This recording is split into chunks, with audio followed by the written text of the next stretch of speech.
8. 자아의 본질. 공성에 기반한 대비심. 나가르주나는 깨달음의 근간은 이타적인 보리심인데 거기에는 공성을 깨달은 지혜가 함께해야 한다고 말합니다. 따라서 완전한 깨달음을 이루려면 공성에 기반한 보리심을 개발해야 합니다. 이타적인 보리심은 대비심의 기반이며 이를 강화하고 보충하는 것이 바로 공성을 깨달은 지혜라는 것입니다. 보리심과 대비심, 그리고 공성의 지혜, 이 세 가지 요소는 완전한 깨달음을 이루기 위한 보리도의 핵심입니다. 이 세 가지 깨달음의 길을 수행함으로써 완전한 일체지를 이룰 수 있습니다. 그중 어느 하나라도 결여되면 붓다의 경지를 이루는 것은 불가능합니다. 그래서 이 세 가지 요소의 보리도를 붓다의 경지를 이루기 위한 필요 충분 조건이라고 합니다. 지금까지 우리는 공성에 대한 견해와 공성을 깨달은 지혜가 어떻게 우리의 근본적인 무지를 제거하고 그에 따른 고통에서 벗어나게 할 수 있는지에 대해 논해왔습니다. 또한 공성을 깨닫게 되면 무지한 마음의 현상은 실유로 파악하여 진실을 왜곡하고 있다는 것을 알 수 있습니다. 무지는 마음의 상태이기 때문에 제거할 수 있습니다. 본래의 상태로 되돌릴 수 있다는 말입니다. 해탈의 가능성은 누구에게나 잠재해 있습니다. 그 길을 가면 되는 것입니다. 그 길을 따라 신류의 공성을 일단 깨달으면 그에 따라 신류의 무지에 사로잡혀 여전히 윤회구에 빠져있는 중생들을 향한 강력한 자비심도 함께 발현됩니다. 자비의 힘. 불교의 보리도를 수행할 때는 자비심이 핵심입니다. 일반적인 경우에도 이타적인 연민심이 강한 사람이 남들을 훨씬 더 잘 보살핍니다. 역설적으로 이기적인 사욕을 채우려고 해도 남들의 관심과 격려가 도움이 되는 것이 사실입니다. 또한 세계의 주요한 종교들이 모두가 사랑과 연민을 강조합니다. 단순히 그 가치만 선전하는 것이 아니라 어떻게 하면 그것을 개발하고 실천할 수 있는지를 고민합니다. 따라서 실천을 위한 다양한 기도와 명상 방법들을 가지고 있습니다. 철학적 관점과 형이상학적 목표가 다르기 때문에 이해의 범위와 깊이가 다르기는 하지만 그들 모두 공경에 처한 이웃을 살피고 그들의 고통을 분담하며 모두가 다 함께 행복해질 수 있는 길을 열심히 찾고 있습니다. 이타적인 공감을 통해 공존과 공영의 길을 모색하고 있는 것입니다. 자비심이 클수록 더 큰 용기와 결단력이 생기는 것 같습니다. 왜일까요? 이타적 자비심을 가슴에 품게 되면 이기적인 마음에서 오는 갈등과 긴장이 사라지기 때문입니다. 사실 알고 보면 우리는 다른 이들의 고통과 행복에 훨씬 더 많은 관심을 기울이고 있습니다. 이것은 본능입니다. 자신의 행복과 이익만을 추구해도 결국은 남들의 도움이 필요하기 때문입니다. 이타적 관심이 깊어지면 우리 자신의 고통이나 슬픔을 대하는 방식도 변합니다. 중요해 보였던 것들이 덜 중요해 보이기도 하고 나만의 것이라고 여겨왔던 일이 우리 모두의 일이라는 것을 깨닫기도 합니다. 그래서 자신의 갈등과 긴장을 내려놓고 남들의 문제에 더 큰 관심을 보입니다. 혹시라도 이타적인 관심에 불편한 고난이 다르더라도 마음의 평화가 무너질 가능성은 적습니다. 이기적인 마음보다 훨씬 더 큰 용기를 가지고 있기 때문입니다.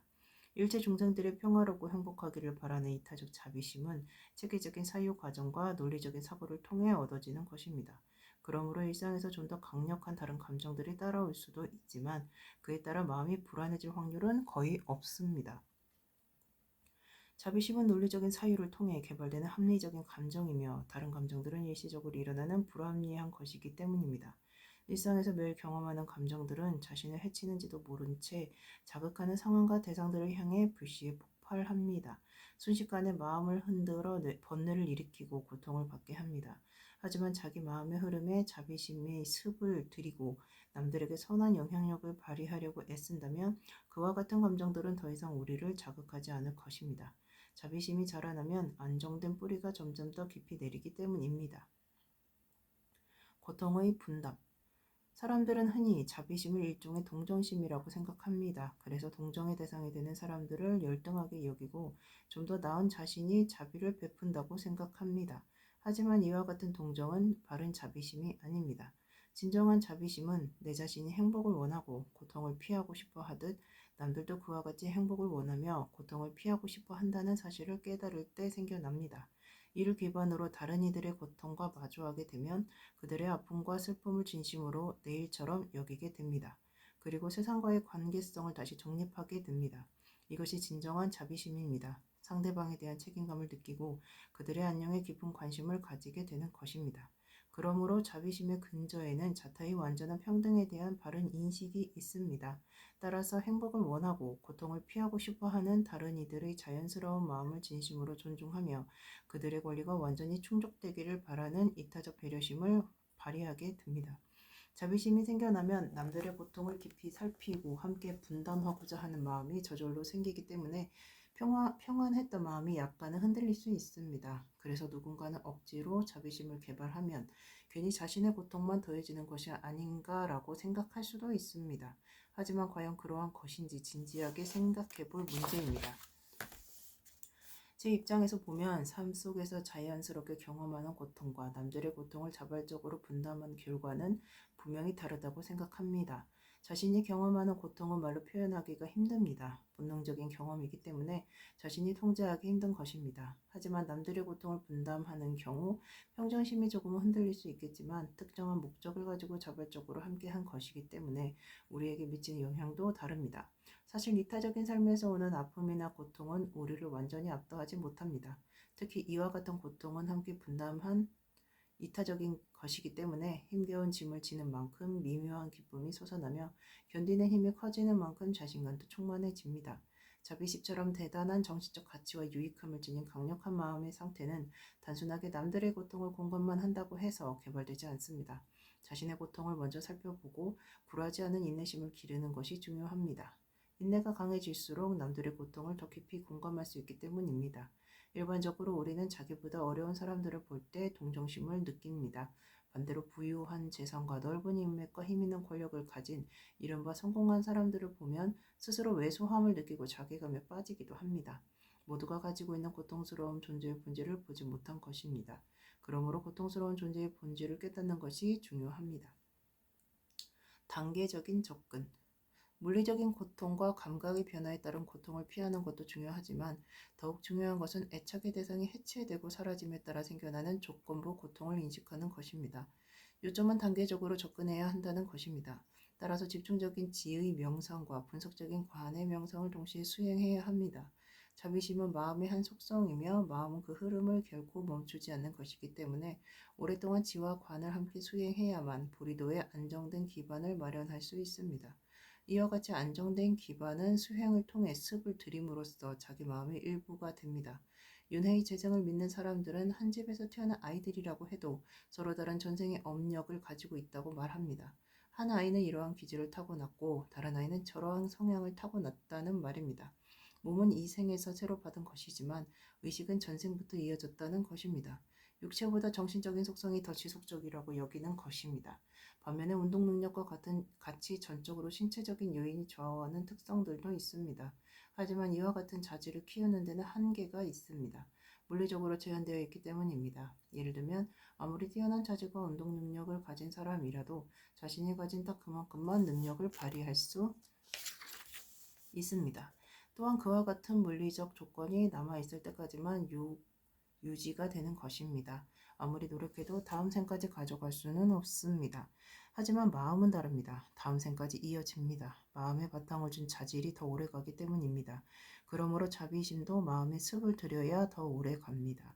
그러므로 마음을 다스리는 수행이 필요합니다. 이를 통해 자비심의 속성을 기르고 공성을 깨달은 지혜를 개발할 수 있습니다. 지혜와 자비에 익숙해짐으로써 깨달음을 위한 고도의 잠재력을 개발하는 것입니다. 처음에는 많은 노력이 필요하겠지만 일단 특정한 경계를 넘어서면 그때부터는 자체적으로 저절로 작동하기 시작합니다. 본능적으로 움직이게 되는 것입니다. 애쓰지 않아도 되는 것이지요. 이 경계에 이르면 마음이 지속되는 한은 이와 같은 자질이 끊임없이 개발됩니다. 신체적인 운동은 쉬었다가 다시 원래의 기술 수준을 회복하려면 그 전체의 과정을 다시 반복해야 하지만 마음의 자질은 일단 자체적으로 작동하는 수준까지 개발되면 오랫동안 방치해도 조금만 집중하면 곧바로 이전 수준으로 회복됩니다. 이처럼 몸과 마음이 다른 이유는 그 둘의 기반이 다르기 때문입니다. 이와 같이 마음을 개발하는 일은 생을 이어가면서 계속할 수 있습니다. 이번 생에 충분한 진전을 보지 못한다고 해도 그 자질이 사라지는 것은 아니기 때문에 미래의 어느 한때 다시 활성화될 수 있습니다. 또한 자비심을 무한히 확장하기 위해서는 반드시 공성을 함께 깨달아야 합니다. 개인적인 경험을 통해서도 알 수 있듯이 우리의 마음이 혼돈과 무지와 불확실성으로 가득할 때는 잠시 스쳐가는 고통도 너무나 크고 아프게 느껴집니다. 반면에 우리의 마음이 통찰의 지혜로 충만할 때는 엄청난 시련의 고통도 그렇게 어렵지 않게 느껴집니다. 그러므로 공성의 지혜를 충분히 개발하는 것이 중요합니다. 이에 따라 공성의 교법을 약설한 샨티데바의 입보리 행론과 같은 경론을 반드시 공부해야 하는 것입니다. 본송의 해설, 비불교도의 자아관 반박. 샨티데바는 앞에 본송들에서 다양한 학파들의 자아관을 제시하고 그에 따라 자아와 무자성을 논해왔는데 이어지는 개성부터는 인도의 다양한 철학파들 중 특히 자아를 독립적이고 자율적인 의식으로 정의하는 샹키파 학파의 철학을 중심으로 논박합니다. 이와 함께 논박되는 또 다른 학파는 바이셰시카 학파입니다. 이 학파는 자아를 독립적이고 자율적인 물질로 정의합니다. 이들 두 학파의 자아관은 다음의 개성들을 통해 논박됩니다. 이들 학파의 철학적인 배경은 여기에 자세히 설명하지 않겠습니다. 다만 그들이 주장하는 자아관만 간단하게 살펴보면 샹키야 학파는 현상의 구성 원리를 25개의 범주로 구분하고 있습니다. 그 중에 23개는 뿌라크리띠라고 부르는 근본 물질에서 발현되는 것입니다. 이 근본 물질을 포함하면 총 24개의 범주가 됩니다. 그리고 나머지 한 범주는 인지적인 자각에 의해 인식되는 독자적 실체인 근본 자아입니다. 앞에 23개의 범주는 이 근본 자아가 스스로 누리는 것들입니다. 이와 같은 사실을 깨닫지 못함으로써 사람들은 그 모든 것이 근본 물질에서 생성된 것임을 망각하고 다중적인 이원의 세계에 빠져 고통의 현실 속에 산다는 것이 샹킵야 학파의 주장입니다. 하지만 존재를 구성하는 이와 같은 범주들이 실제로는 근본 물질에서 발현된다는 것을 깨닫게 되면 근본 자아가 저절로 해방되고 다중적인 이원의 세계로 여기던 현실고에서 벗어날 수 있다고 합니다. 그리고 그들이 말하는 근본 물질은 음성, 양성, 중성의 세 가지 근본 속성의 평행을 이루고 있는 상태라고 합니다. 샹키야 학파에 따르면 자아는 누리는 자입니다. 왜냐하면 아픔과 기쁨 등을 직접적으로 경험하기 때문입니다. 따라서 자아의 본질에 해당하는 근본 자아는 단지 누리기만 하는 것이기 때문에 나지도 않고 멸하지도 않은 영원한 것입니다. 이 근본 자아는 근본 물질과는 달리 음성, 양성, 중성의 세 가지 본질적인 속성을 가지고 있지 않기 때문에 특정한 속성이 없습니다. 이와 같은 자아의 특징은 근본 물질과는 대조적입니다. 자아는 구체적인 기능 없이 수동적으로 받아 누리는 자일 뿐입니다. 본질적으로 편만한 의식입니다. 분리되지 않고 무한하며 어디든 편재하는 단일한 실체라는 것입니다. 이것이 샹키야 학파가 말하는 자아의 특징입니다. 샨티데바는 다음의 개성들을 통해 이와 같은 샹키야 학파의 자아관을 논박합니다. 물론 이러한 논쟁은 필요에 의해 설정된 것입니다. 만약 실제로 샹키야 학파와 관련된 학자들과 만난다면 아마도 훨씬 더 다양한 논점을 가지고 자신들의 입장을 옹호할 것입니다. 60. 만약 소리에 대한 인식이 영원하다면 언제 어디서든 소리는 파악될 것이다. 이 인식의 대상 없다면 무엇을 파악하고 무엇에 의해 인식된다고 말하겠는가? 61. 만약 인식이 없는 인식이 있다 하면 나무도 인식할 수 있게 되는 것이다. 이에 인식 대상이 그 근처에 없다면 인식 자체도 없다는 것은 분명하다. 이에 대해 샨티데바는 그렇다면 소리에 대한 인식도 샹키야 학파가 말하는 그 자아가 하는 것이기 때문에 그들이 주장하는 대로라면 소리 역시 영원한 것이 되며 그 소리는 언제 어디서든 파악되어야 하는 것인데 만약 인식의 대상이 존재하지 않는다면 그때는 무엇을 파악하고 무엇에 의해 인식된다고 말할 수 있겠는가? 라고 반문합니다. 혹시라도 만약 인식이 없는 인식이 있다고 하는 것이라면 그것은 인식이 없는 나무도 무언가를 인식을 할 수 있다는 것이라고 반박하는 것입니다. 나아가 분명한 것은 인식의 대상이 만약 그 근처에 없다면 그것을 인식할 수 있는 인식도 거기에 있을 수 없다고 말입니다. 그리고 계속해서 다음과 같은 문답을 통해 논박의 내용을 정리합니다. 62. 의식 자체가 색을 인식한다고 한다면 그러면 듣는 의식은 아무것도 아닌가? 소리가 근처에 없어서 그런 것이라면 그렇다면 소리의 인식도 없는 것이다. 63.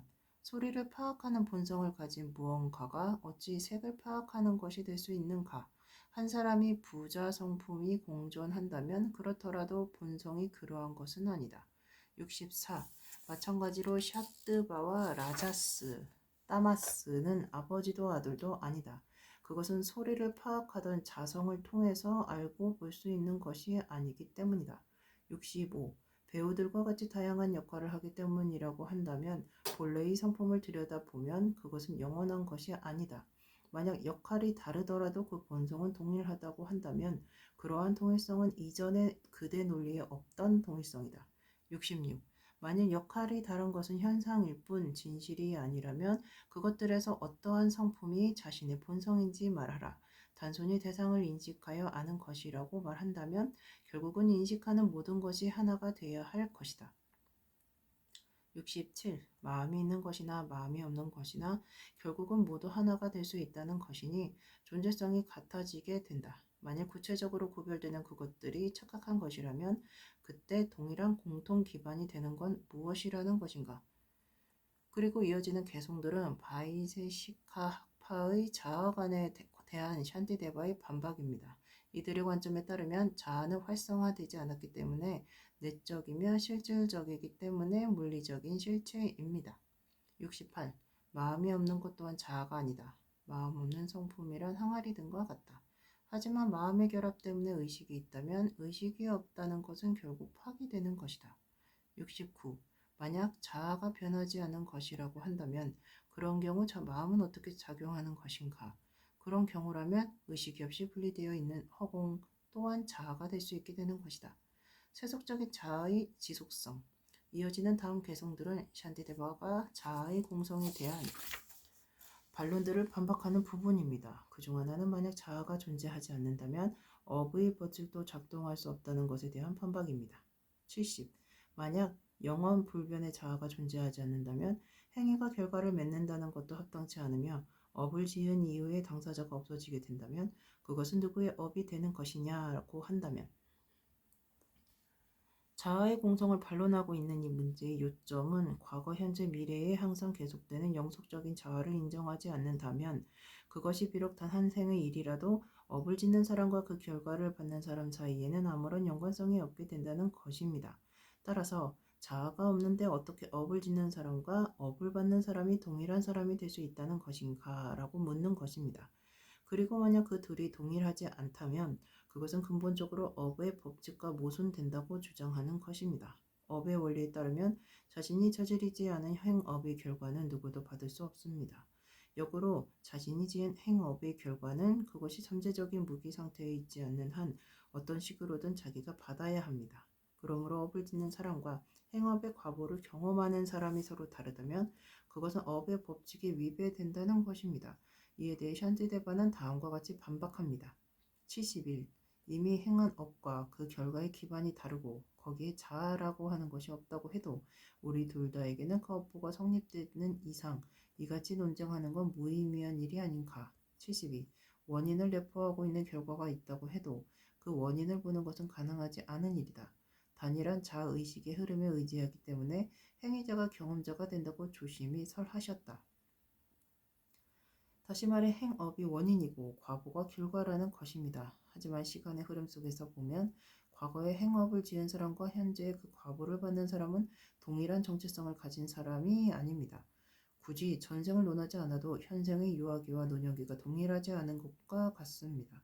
각각이 서로 다른 특정한 시간 속에 존재하는 것입니다. 시간의 흐름에도 불구하고 동일한 정체성을 계속해서 유지한다는 것은 이와 같이 일상의 세속적 경험과도 모순됩니다. 하지만 그것이 하나의 연속체로 보이는 것은 존재의 단일한 흐름을 공유하고 있기 때문에 가능하며 그로 인해 동일한 연속체로서의 관계성을 유지하고 있는 것일 뿐 하나로 고정된 실체가 따로 있는 것은 아닙니다. 매 순간 변화를 겪고 있지만 그 속에 기본적인 연속성은 남아있다는 것입니다. 우리의 몸을 예로 들면 생물학적 관점에서 보면 현재의 모든 세포들은 어릴 때의 세포들과 완전히 다릅니다. 이를 통해 우리는 늙음의 과정을 살펴볼 수 있습니다. 너무나 아름답던 젊음이 주름지고 노쇠해져 볼품없는 늙음이 되는 것입니다. 하지만 그 몸은 일련의 연속성이 있습니다. 그래서 우리는 내가 어릴 때는 이랬는데, 내가 젊을 때는 저랬는데 라고 말할 수 있는 것입니다. 마음의 흐름에 기반한 일관된 정체성을 만약 시간을 통해 살펴볼 수 있다면 우리는 그 연속성을 훨씬 더 잘 이해할 수 있습니다. 예를 들어 우리가 만약 전생을 기억할 수 있다면 지속적인 인격체의 흐름을 훨씬 더 광범위한 시간의 흐름 속에서 말할 수 있을 것입니다. 업과 그에 따른 과거의 상관관계를 말할 수 있는 것은 이와 같은 의식의 연속성에 기반합니다.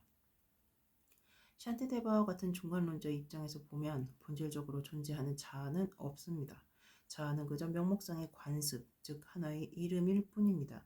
세속에서 이름을 내세워 가설한 것입니다. 예를 들면 저 같은 경우만 봐도 전생에서 이생으로 이어진 특정한 자아에 대해 달라이라마라는 명목적 정체성, 티베릿이라는 민족적 정체성, 비구라는 종교적 정체성 등이 부여되어 있습니다. 이처럼 한 개인만 놓고 보더라도 자아는 다양한 측면에서 정의될 수 있습니다. 서로 다른 상황과 맥락에 따라 정의된 것이기 때문에 이름이나 지위는 달라도 모두가 하나의 객체에 속한 여러 단면들입니다. 따라서 연속체라는 관점에서 보면 일면 자아는 항상 지속되는 것이라고 주장할 수도 있습니다. 하지만 순간순간 변하고 있다는 관점에서 보면 자아는 임시적이고 무상한 것입니다. 두 가지의 경우 모두 그 깊이를 달리한 통찰의 결과로 말하는 것이기 때문에 옳고 그름의 문제가 아니라 존재의 방식을 어떻게 볼 것인가에 대한 문제입니다. 그러므로 연속체라는 관점에서 계속해서 이어지는 연속성을 주장하는 것과 매 순간 변한다는 관점에서 무상성을 주장하는 것은 서로 모순되지 않습니다. 마음과 자아. 일부의 중간론자들은 몸과 마음에 기반하여 설정된 명목상의 자아를 인정하고 있는데 그렇다면 마음으로 정의될 수 있는 자아라는 것이 정말로 있는 것일까요? 실제로 불교의 다양한 학파들 중에는 마음이 결국 자아라고 주장하는 이들도 있습니다. 예를 들면 인도의 대논사 바바비 빽가는 그의 사택염에서 결과적으로 보면 심의식의 연속체인 제6식이 곧 자아이다 라고 말합니다. 하지만 귀류 중간론자들은 이 견해를 인정하지 않습니다. 귀류파의 입장에 따르면 몸의 연속체이든 마음의 연속체이든 가설에 기반한 것은 그 어떤 것도 자아나 인하가 될 수 없습니다. 그래서 샨티데바는 예를 들어 마음이 자아라고 한다면 그 중에 어느 것이 자아이고 어느 것이 의식인 것인가 라고 반문하는 것입니다. 73. 과거의 마음도 미래의 마음도 자아는 아니다. 그것이 현재 상태로는 존재하지 않기 때문이다. 그런데도 현재 생겨난 마음을 자아라고 한다면 그것이 소멸되고 나면 자아도 사라지는 것이다. 마음이 자아라면 그것은 과거의 의식입니까? 아니면 미래의 의식입니까? 과거의 의식은 이미 소멸한 것이고 미래의 의식은 아직 생겨나지 않은 것입니다. 그런데도 불구하고 만약 지금 현재의 의식이 자아라고 한다면 그 또한 무성한 것이기 때문에 그것이 소멸되면 자아도 역시 사라지게 되는 것입니다. 더불어 마음이 자아라면 주체와 객체라는 개념을 설정하는 것은 불가능합니다. 따라서 자아와 마음을 따로 구분하는 것도 무의미한 일이 됩니다. 상대적인 세계의 긍정. 이어지는 개성에서 샨티데바는 몸통이 겹겹이 쌓여있는 파초과의 나무들을 베면 그 속은 텅 비어 있다고 말합니다. 74. 예를 들어 파초의 몸통 부분을 베면 속이 비어 아무것도 존재하지 않는다.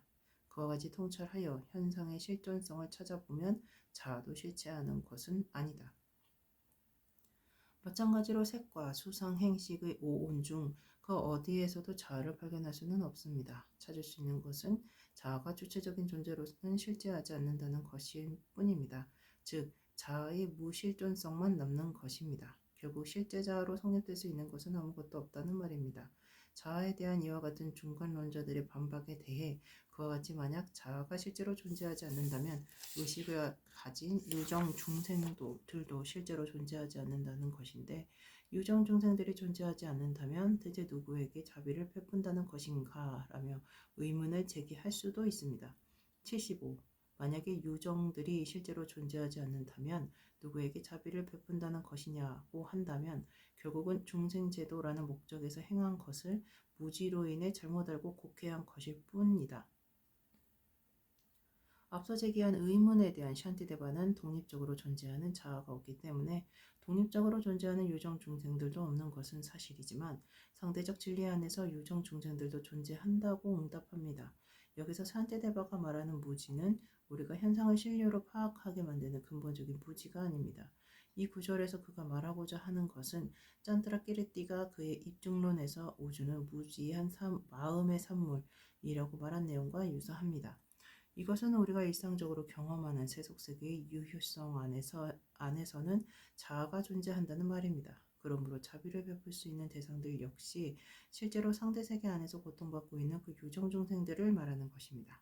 이에 대한 반박은 논쟁의 상대자는 중간론자들의 논리를 역으로 활용하여 만약 유정중생들이 존재하지 않는다면 그처럼 자비를 베푼 결과는 누가 받는 것이냐라고 질문합니다. 76. 중생이 존재하지 않는데 결과는 누가 받느냐고 하면 사실이기는 하지만 무지로 그와 같이 말하는 것이다.